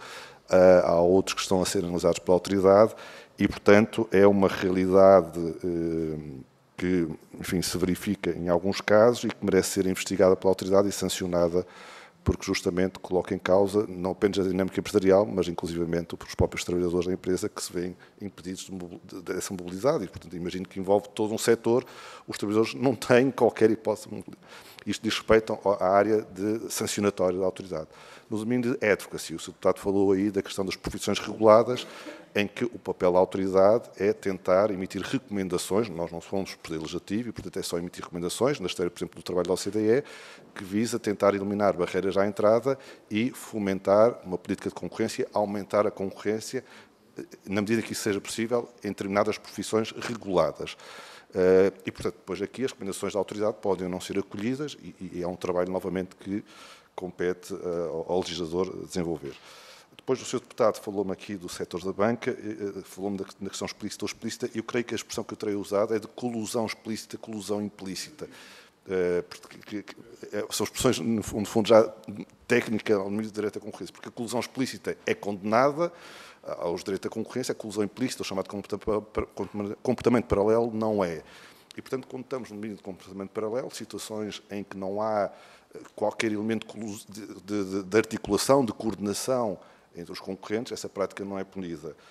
No setor da banca, temos este caso de troca de informações, que houve, de facto, uma prática concertada. O caso está ainda a ser apreciado judicialmente, eu falei, aliás, na resposta anterior, e, portanto, veremos. Depois, o Sr. Deputado falou-me das telecomunicações e perguntou-nos quem é que nos tem de contactar. Eu diria todos e ninguém. Porquê? A Autoridade da Concorrência pode desenvolver a sua investigação de diversas formas. Ou através de clemência, em que uma empresa denuncia a autoridade que está envolvida num cartel e, portanto, a autoridade inicia a sua investigação, ou através de denúncias que também chegam à autoridade, ou ex officio, pela própria autoridade, pode iniciar esse processo de investigação. E, portanto, neste contexto, eu diria, a ANACOM pode eventualmente comunicar à Autoridade da Concorrência indícios de práticas anticoncorrenciais no setor das comunicações, mas não tem de ser necessariamente assim. A própria autoridade pode, novamente eu digo, oficiosamente, iniciar essa investigação. E voltamos aqui, aliás, à questão anterior, que é da colusão explícita com implícita, perceber se os preços que se verificam no setor das comunicações resultam de comportamento paralelo ou resultam de efetivamente coordenação entre os operadores do mercado. E aqui está, no fundo, o tipping point, portanto, o ponto que nos permite saltar da não aplicação da lei da concorrência para práticas anticoncorrenciais que têm que ser investigadas.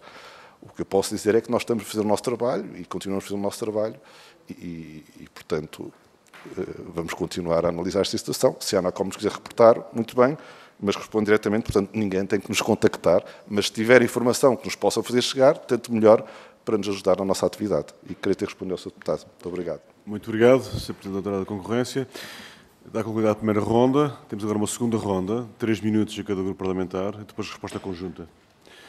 Cabe ao PSD iniciar. O Sr. Deputado Jorge Salgueiro Mendes tem então 3 minutos. Faz favor. Muito obrigado, Sr. Presidente. Queria cumprimentar toda a equipa da Autoridade da Concorrência, da pessoa do Sr. Professor Dr. Nuno da Cunha Rodrigues, e começar por um evento que decorreu ontem nesta Casa, um congresso relativo aos 15 anos do Código dos Contratos Públicos e o futuro inteligente da contratação pública, onde o Sr. Presidente esteve, realizado pela CIMEC. E um dos temas fortes da conferência, ou deste congresso, foi até que ponto a inteligência artificial pode ajudar ou pode comprometer a contratação pública, nomeadamente com a definição dos perfis que os algoritmos permitem, quer de entidades adjudicantes, quer de fornecedores, quer de entidades fiscalizadoras, e neste caso, da Autoridade da Concorrência. E a primeira pergunta, Sr. Doutor, é: a inteligência artificial a continuar o seu desenvolvimento, tal como é conhecido, pode ser uma ajuda ou pode ser um grande obstáculo ao papel da Autoridade da Concorrência em termos de regulador? É a primeira pergunta que lhe deixava. A segunda tem a ver com o core da ação da Autoridade da Concorrência, que é a defesa e promoção da concorrência. E em Portugal temos alguns setores, infelizmente, onde ainda não existe concorrência, porque temos um único fornecedor. Estou a falar do caso em apreço do transporte ferroviário de passageiros, em que temos um único operador, chamado CP, que, como também sabe, é uma das empresas com mais reclamações recebe, devido às greves, aos atrasos, aos suprimentos de comboios, às paragens ou os chamados afrouxamentos ao longo das viagens, que é um termo técnico, e, portanto, a qualidade do serviço ACP tem sido fortemente penalizada com estas práticas. A Autoridade de Mobilidade de Transportes tem feito algumas auditorias, tem também produzido alguns relatórios com recomendações, mas, recentemente, como também é público, validou o contrato de concessão de serviço público, que está na posse do Governo, contrato de concessão de serviço público cujas cláusulas de avaliação de desempenho da CP estão no anexo confidencial. E a pergunta que lhe gostava de colocar, a segunda pergunta, é se acha aceitável que um operador, neste caso monopolista, tenha as cláusulas de avaliação de desempenho do seu serviço, que deve ser público, num anexo confidencial. A AMT considera que parte sim, parte não, sobretudo parte sim aquilo que tem a ver com a política comercial da empresa, mas tudo o resto tem que ser expurgado da confidencialidade. Gostava de saber até que ponto, para a Autoridade da Concorrência, isso é aceitável ou não. E, em segundo lugar, também sabemos que tem sido solicitada a entrada de novos operadores no setor de transporte ferroviário de passageiros, mas que sistematicamente tem recebido negativa, digamos, um parecer desfavorável da Autoridade de Mobilidade de Transportes, porque, tecnicamente, a grande defesa é que, tecnicamente, não existe espaço de linha para a entrada de novos operadores. Do ponto de vista da concorrência, qual é a opinião? Se isto é justificação para até 2029, pelo menos, estava dada a entrada de novos operadores de transportes ferroviários de passageiros no mercado. Para concluir, muito obrigado, Sr. Deputado Jorge Mendes. Sr. Deputado Filipe Melo, tem então 3 minutos, faz favor. Muito obrigado, Sr. Presidente. Sr. Presidente da Autoridade da Concorrência, ainda relativamente à banca, não houve tempo na primeira ronda, gostava de lhe perguntar outra coisa. O que é que está a ADC a fazer, se é que está a fazer, sobre a temática já muito antiga dos documentos complementares à escritura no crédito à habitação? É certo e sabido que a banca comercial utiliza todas as formas de fidelização dos clientes por via do crédito à habitação. São os cartões de crédito, são as domiciliações de despesas periódicas, são os seguros e tudo mais que venha acoplado a essa negociação. Em relação aos cartões de crédito, não me choca se o cliente precisar ter num banco ou ter noutro, ou até ter em mais do que um, é aceitável, desde que as condições sejam aceitas pelo cliente. A domiciliação de despesas periódicas, igual, até um serviço que é prestado e não vejo inconveniente. Onde nós vimos que há inconveniente, porque está a banca a entrar num mercado que não é dele, é nos seguros. E, principalmente, e isso é que nos causa alguma estranheza, como é que o banco público é o banco que mais problemas levanta à transferência dos seguros de vida associados ao crédito à habitação. A Caixa Geral de Depósitos, nós temos recebido imensas denúncias de clientes com provas factuais, com documentos, a dizer que a Caixa Geral de Depósitos não autoriza a mudança do seguro de vida, porque se o cliente optar por mudar para seguros muito mais baratos, às vezes 60% abaixo do valor que estão a pagar na Caixa Geral de Depósitos, que agrava o spread, fazendo referência a esse tal documento complementar à escritura. Há ou não aqui um abuso por parte da banca no que diz respeito à concorrência de um setor que nem devia ser deles? Uma coisa é o mercado bancário, outra coisa é o mercado segurador. E, neste caso, o mercado bancário está a fazer concorrência ao mercado segurador quando não o devia fazer. É certo que até em tempos alguns bancos criaram as suas próprias seguradoras para estarem legitimados a fazer isto, o caso do BES, na altura, que criou o BES Seguros, o Crédito Agrícola, que criou a parte de seguros ramo vida e não vida, mas isto tudo é uma enorme confusão e que o único prejudicado é o cliente. E, tendo em conta até este exemplo, passo para a segunda e última questão. A Fidelidade e a Multicare tinham esta prática e a Autoridade da Concorrência aplicou-lhes uma coima de 12 milhões de euros. No entanto, eles solicitaram a clemência para a redução dessa coima. E aí a ADC volta a entrar com esta questão do incentivo ao uso do regime de clemência, que, por sua vez, já veio o Tribunal da Concorrência pôr em causa essa mesma legalidade, porque entende que este regime de clemência possa estar a dar ao denunciante um estatuto que esteja a ser promovido pela ADC. Portanto, pergunto-lhe, efetivamente, em que ponto é que nos encontramos neste tal regime de clemência que a ADC estaria a usar, nomeadamente para estes dois setores, banca e seguros. Muito obrigado, Sr. Deputado Filipe Melo. Sr. Deputado Bruno Dias, faz favor. Muito obrigado, Sr. Presidente. Agradecendo muitas respostas do Sr. Presidente da ADC. Há pouco estava a ouvi-lo a falar da colusão implícita e do tipping point e estava-me a lembrar daqueles painéis do preço dos combustíveis nas autoestradas. Isto é uma sina que a gente tem neste país. Ora bem, algumas outras matérias também específicas, neste caso agora sobre energia. Uma pergunta que também já vem há uns anos, que é: porquê, em particular agora, nesta subida rápida e elevada da taxa de inflação, em grande parte devido à subida do preço dos combustíveis fósseis, não existe qualquer análise que se conheça, nem da ADC, nem da ERSO, ou da ENSE, nem da chamada Rede Europeia das Autoridades de Concorrência sobre a formação dos preços dos combustíveis, a partir dos chamados índices Platts da Praça de Roterdão. Para Portugal, Espanha e outros países se torna particularmente relevante. Isto é manifestamente um cartel das grandes empresas petrolíferas que, pelos vistos, nem a União Europeia, nem as autoridades a esse nível têm afrontado. Nos seus relatórios de 2021 e 2022, a ADC fala, e bem, várias vezes em prudência e exames ex post dos projetos de desenvolvimento das redes de transporte de energia elétrica, média, alta, muito alta tensão, e de gás natural, em particular com o uso de hidrogénio e outros gases renováveis, porque são investimentos que vão sobrecarregar a fatura dos clientes. A pergunta é: qual é a avaliação da Autoridade da Concorrência sobre o cumprimento desses requisitos pela REN e outras entidades titulares das redes? Outra questão, a propósito ainda do que foi dito há pouco do poder de monopsónio, é que não é só na Amazónia, é coisas bem analógicas e antigas, como é o caso da floresta portuguesa. Isto é, muitas vezes o grupo parlamentar do PCP tem trazido a estas audições o problema da concorrência nos mercados de produção lenhosa. Ou seja, os mercados dominados por oligopólios na procura e na oferta. Ou seja, nas celuloses, pasta de papel, dois fortes grupos económicos, nos aglomerados 1 e na cortiça 1.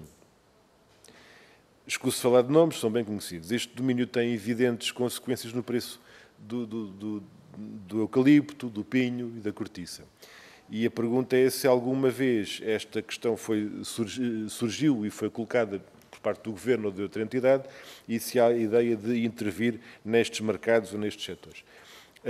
E se há alguma avaliação recente da ADC sobre o comportamento da grande distribuição face aos seus fornecedores, depois dos relatórios da Autoridade da Concorrência elaborados anos atrás sobre este assunto, e que avaliação tem do trabalho da Parca e que interação terá nesta matéria. Portanto, isto na questão da grande distribuição. Para terminar, a pergunta da questão do abuso de posição dominante e do abuso de dependência económica. Por que motivo permanece sem intervenção o abuso de posição dominante e de dependência económica pelas empresas de seguros relativamente ao universo de pequenas empresas titulares de serviços de reboque e desempanagem automóvel, nomeadamente não tendo em conta a brutal subida do seu principal custo operacional, que é o gasóleo? Portanto, continua ali uma inflexibilidade total e há uma penalização das pequenas empresas. E uma questão ligada com esta anterior, tem a ver com a questão do abuso de dependência económica. Esta expressão, que corresponde a uma prática que é uma violação da lei da concorrência, e logo deve ter a devida penalização, isto nunca surge nos relatórios. Há várias referências a abuso de posição dominante. Mesmo a terminar, portanto, abuso de posição dominante, há várias referências nos dois relatórios. Abuso de dependência económica é uma figura que não surge referida. E, portanto, a pergunta é se não há esta abordagem, se esta questão não tem sido tratada e o que pode a ADC dizer sobre isto. Muito obrigado. Muito obrigado, Sr. Deputado Bruno Dias. Sr. Presidente da Concorrência tem então 10 minutos para responder às questões, mas mesmo antes de lhe dar a palavra, eu só perguntava aos seus deputados se pretendem utilizar a segunda, não sabem ainda, portanto, poderá haver ou não uma última ronda, mas para já, então, ter a resposta às questões colocadas pelos seus deputados. João. Muito obrigado aos seus deputados. Começo aqui pelo Sr. Deputado José Simões, não é? Jorge Mendes, peço desculpa. A minha letra, de facto, às vezes não ajuda. Jorge Mendes. Começou por colocar... Sim, começou por colocar aqui uma questão quanto à inteligência artificial. É uma nova realidade. Se é uma ajuda ou obstáculo, eu diria que é as duas coisas. Portanto, a inteligência artificial é como um copo de água meio cheio, meio vazio, pode ser visto das duas formas. A inteligência artificial pode ser uma ajuda à autoridade da concorrência. A inteligência artificial, muitas vezes, não é aquilo que percepcionamos. A inteligência artificial tem muito a ver, por exemplo, com a recolha de dados, tratamento de dados, que tem a ver muito com risco, com a posição de risco. Como sabe, há uma proposta de regulamento da União Europeia sobre inteligência artificial, que está neste momento a ser discutida, em que essa proposta de regulamento baseia-se apenas numa lógica de risco das empresas, de avaliação de risco, que eventualmente irá ser aprovada em 2023. E, portanto, a inteligência artificial tem a ver muito com os dados, e referiu o Sr. Deputado Jorge Mendes a conferência de OTI do CCP, onde foi justamente um dos temas, foi a utilização da inteligência artificial, que no contexto da atividade da autoridade da concorrência pode ajudar, e voltamos novamente aos tais métodos de investigação forense que eu falava no início, em que pode ser uma ferramenta para permitir à autoridade perceber ou percepcionar onde é que eventualmente podem existir questões ou práticas anticoncorrenciais, nomeadamente, que podem ajudar a tarefa da autoridade. Depois, uma segunda questão que colocou diz respeito ao setor ferroviário, e aqui há uma longa história que poderia ser relatada. Como sabe, houve um processo de gradual liberalização do setor ferroviário que se iniciou na década de 2000, começou inicialmente pelo transporte ferroviário de carga e agora culminou, digamos, na liberalização do transporte ferroviário de passageiros, com uma diretiva que foi transposta em 2019 para o direito português. E, portanto, o que a autoridade tem nesse contexto da liberalização do setor defendido, no seu papel de advocacy, foi, em 2018, emitiu uma recomendação sobre a liberalização do transporte ferroviário, em que recomendou a abertura ao mercado e, em geral, tem defendido este reforço de abertura e eliminação de barreiras, incluindo o acesso a material circulante. E, portanto, procura assegurar que haja mais concorrência no setor ferroviário à semelhança de outros setores.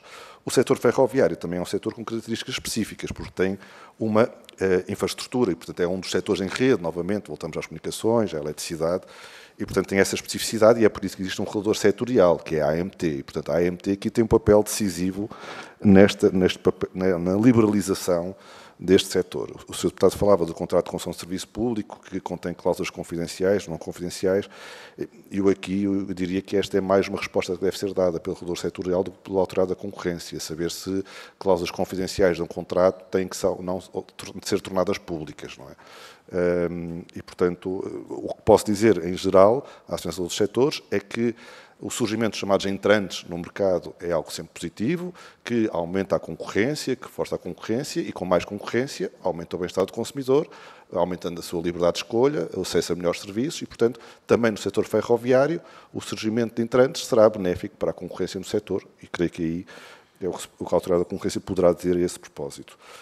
Depois o Sr. Deputado Filipe Chega falou-me dos documentos complementares à escritura. Eu diria, se me permite, que estamos aqui... Filipe Melo. De facto, há aqui hoje um problema geral com nomes que afeta também do meu lado. Portanto, peço não, Filipe Melo. Partido Chega.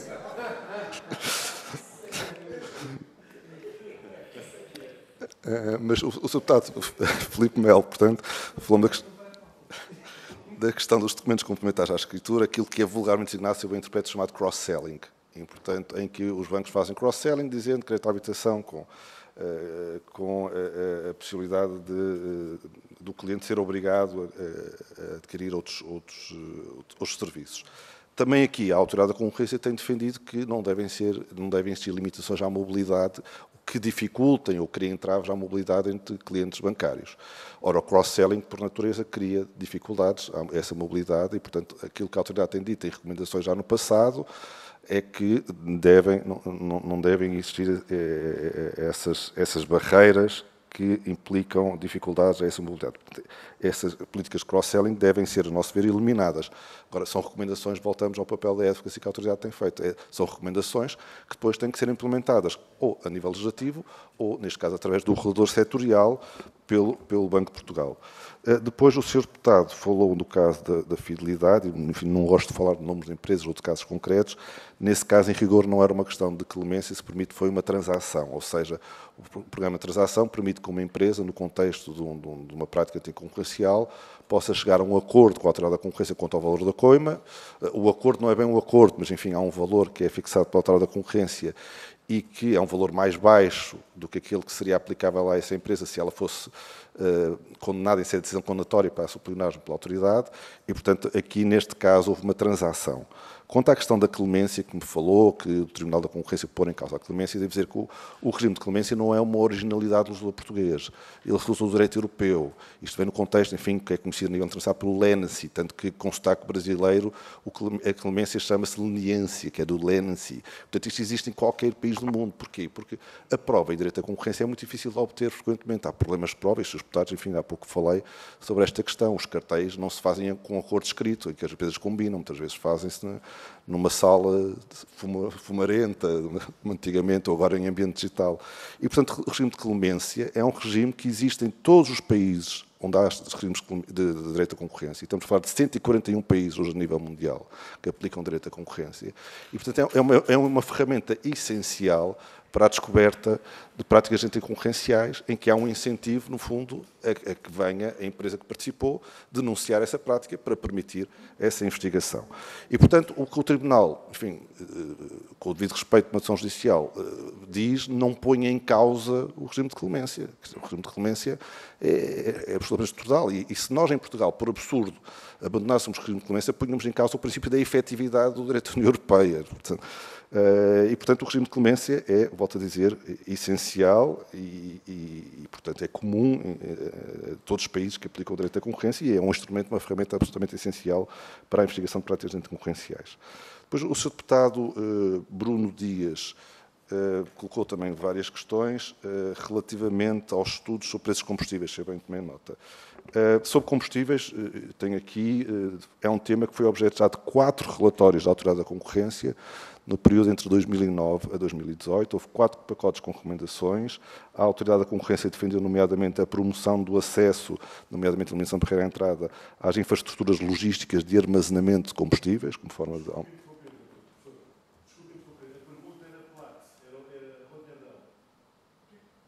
Roterdão, agora confesso o meu desconhecimento. Roterdão...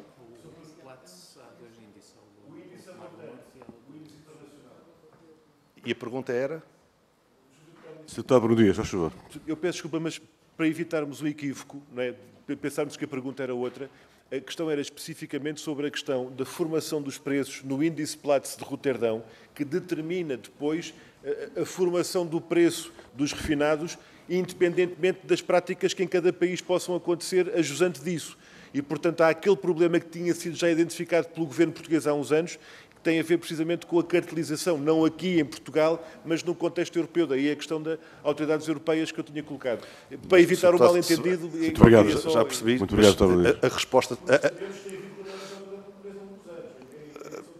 Mas, então, se me permite, a pergunta traz intrínseca a resposta, porque é uma provavelmente da Comissão Europeia, que a Comissão Europeia tem competência para investigar práticas anticoncorrenciais a nível europeu. E, portanto, eu aí, confesso, não estou a par, poderemos averiguar, mas é um problema, parece que, um problema comum e, portanto, que terá que ser analisado pela Comissão Europeia.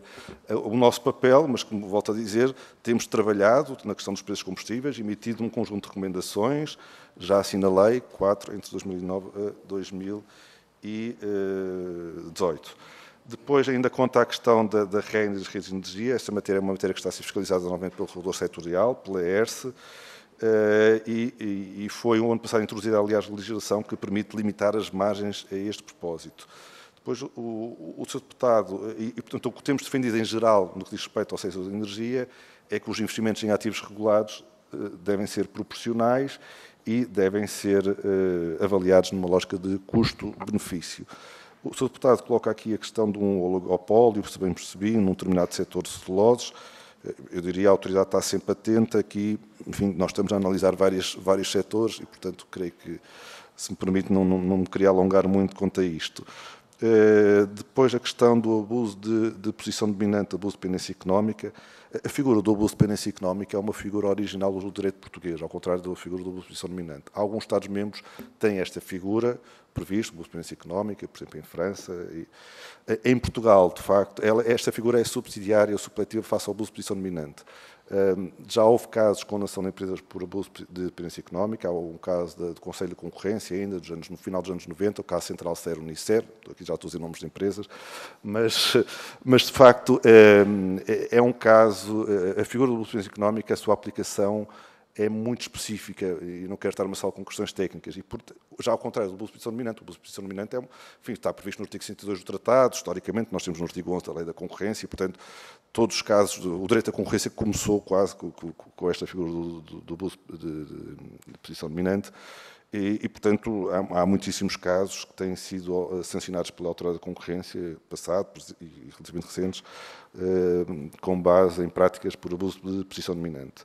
E, portanto, o que eu diria é que a figura de dependência económica é de aplicação muito específica, os pressupostos da lei são muito específicos, é por isso que em alguns Estados-membros não existe esta figura, ela está no artigo 12 da nossa lei da concorrência, e porventura é por isso, eu sou recém-chegado, mas não me permite justificar, que mesmo no passado ela não tem sido utilizada pela Autoridade da Concorrência. O Sr. Deputado pergunta ainda a questão da PARCA e da participação da autoridade da PARCA. O Sr. Professor Miguel Moura e Silva tem sido a pessoa que tem estado muito presente aqui nos trabalhos da PARCA. Eles foram retomados recentemente. Há um foco na criação de um observatório de acompanhamento da questão do IVA zero. Temos seguido, então, os trabalhos, sempre no âmbito estrito das nossas competências, e as nossas competências envolvem, nomeadamente, identificar, e há pouco o Sr. Deputado, já não me recordo, o Carvalho, creio eu, falou até deste cenário, eventuais práticas restritivas da concorrência. Peço desculpa, foi o Sr. Deputado Filipe Melo que falou, eventual acordo no âmbito do IVA zero, portanto, uma suspeita, usou uma expressão que agora não me recordo, também nota, e também no âmbito da advocacy, novamente a promoção de concorrência, que procuramos incentivar, nomeadamente o setor da grande distribuição, que foi uma questão do Sr. Deputado Bruno Dias, e volto novamente à recomendação que foi emitida em março, relativamente às cadeias de valor sobre bens de consumo, em que procuramos fazer essa política pedagógica também. E espero ter respondido a todas as questões no tempo que me foi dado. Muito obrigado, Sr. Presidente da Autoridade da Concorrência. Temos então agora a segunda ronda concluída. Há a possibilidade de uma terceira ronda e última para questões a colocar, 2 minutos a cada deputado. Não sei se há um deputado que quer alguma questão. Sr. Deputado Filipe Melo, tem então 2 minutos, faz favor. Muito obrigado, Sr. Presidente. Muito rapidamente agradecer ao Sr. Presidente da ADC as respostas e dizer o seguinte, Sr. Presidente, nós naturalmente que não pusemos em causa os pedidos e a aprovação das clemências, porque isso naturalmente é utilizado, como disse bem, em vários países. O que eu lhe perguntei foi basicamente qual foi a reação da ADC quando confrontado com o Tribunal da Concorrência, que pôs em causa que uma autoridade tivesse o estatuto de denunciante. O Tribunal de Contas, creio que foi mais ou menos, perdão, o Tribunal da Concorrência, creio que foi mais ou menos essa a expressão utilizada. Pôs em causa o estatuto de denunciante de uma autoridade. Portanto, e a questão foi nesse sentido. E retomando ainda a outra questão, naturalmente o Sr. Doutor respondeu quase a todos os pontos que eu lhe coloquei sobre os documentos complementares à escritura e no sentido dos clientes serem obrigados a adquirir os produtos que têm os bancos para venda através do cross-selling, naturalmente. E que falou na mobilidade de clientes. É lógico que a mobilidade de clientes fica mais condicionada quanto mais forem os produtos adquiridos por esse cliente ao banco em questão. Mas o cerne da questão que eu lhe coloquei nem está tanto nos produtos comercializados. É aqui o facto de haver uma concorrência desleal da banca face às seguradoras. Naturalmente que as seguradoras também não são aqui, perdoa uma expressão, nenhum santos, e a prova disso foi os cartéis que a Autoridade da Concorrência conseguiu descobrir que estavam a operar. Mas, neste caso, as seguradoras reclamam e os clientes reclamam, e com razão. A banca, tradicionalmente, vende produtos financeiros. As seguradoras vendem seguros, ramos, vida e não vida. Da mesma forma que eu também não concordo que as seguradoras vendam aplicações financeiras. Obrigado, isso deve estar destinado à banca. Portanto, essa forma de trabalhar pouco clara e a fugir do objetivo e do âmbito, tanto da banca como dos seguradores, o que é que a ADC tem previsto fazer, porque, claras as mais uma questões. vez, os penalizados são sempre os clientes. Muito obrigado, Sr. Presidente. Filipe Melo, muito obrigado. Ficam claras as questões. Sr. Presidente da Autoridade da Concorrência, tem então aqui uma última intervenção para as questões colocadas ou alguma questão que queira esclarecer adicionalmente. Faz favor. Muito obrigado, Sr. Deputado Filipe Melo. Portanto, voltando ao caso que colocou do Estatuto de Clemência e Tribunal, em nosso entender, se fizermos a leitura correta da decisão judicial, ela não põe em causa o Estatuto de Clemência. Não é? Há ali especificidades quanto à matéria de facto que, enfim, nós, se me permite, respeitosamente discordamos ali de alguns aspectos da decisão. Não queremos que a decisão ponha, do ponto de vista estrutural, em causa o regime de clemência. Não é isso que está ali em causa. Portanto, o regime de clemência, a senhora magistrada não o põe em causa. Há uma factualidade que está ali presente. Pois, e o regime de denunciante também não põe em causa. Depois o problema, de facto, como está aqui o Sr. Professor Miguel Moura e Silva a dizer bem, o problema depois está na transação, no acordo de transação, enfim, que se pode dizer acordo, que foi feito com uma empresa em particular, em que põe em causa, porque representa aquela uma espécie de incentivo a que existe transação, mas também a transação aqui é uma figura que não é original do direito português, é uma figura que existe noutros regimes. Como? Mas o denunciante, voltamos, é a clemência, é o chamado clemente mesmo, a expressão é esta, é quem faz a denúncia porque estava envolvido no cartel, não é? Portanto, voltamos ao início, que a autoridade pode iniciar um processo de inquérito com uma denúncia ou pode abrir do regime de clemência, e aqui foi o regime de clemência, portanto. Depois, a segunda questão, quanto às seguradoras, e voltamos ao problema do cross-selling, não é? Das vendas ligadas. Aqui é preciso perceber se essas vendas ligadas são ou não são obrigatórias, na ótica do banco que está a prestar esse serviço, e, sendo obrigatórias, isso é que implica um entrave, cria um entrave à mobilidade entre clientes e, portanto, no entender da autoridade, não é desejável que assim aconteça, porque há aqui um obstáculo à liberdade de escolha do consumidor, que não deve ser forçado a fazê-lo. Agora, voltamos a dizer, isto situa-se no domínio de advocacy, não de uma prática anticoncorrencial, e há um papel, por um lado, do legislador neste domínio e, por outro lado, também do regulador setorial, e a autoridade tem feito o seu, que é emitir uma série de recomendações também historicamente a este propósito, a propósito do setor bancário e destas vendas ligadas. Muito obrigado.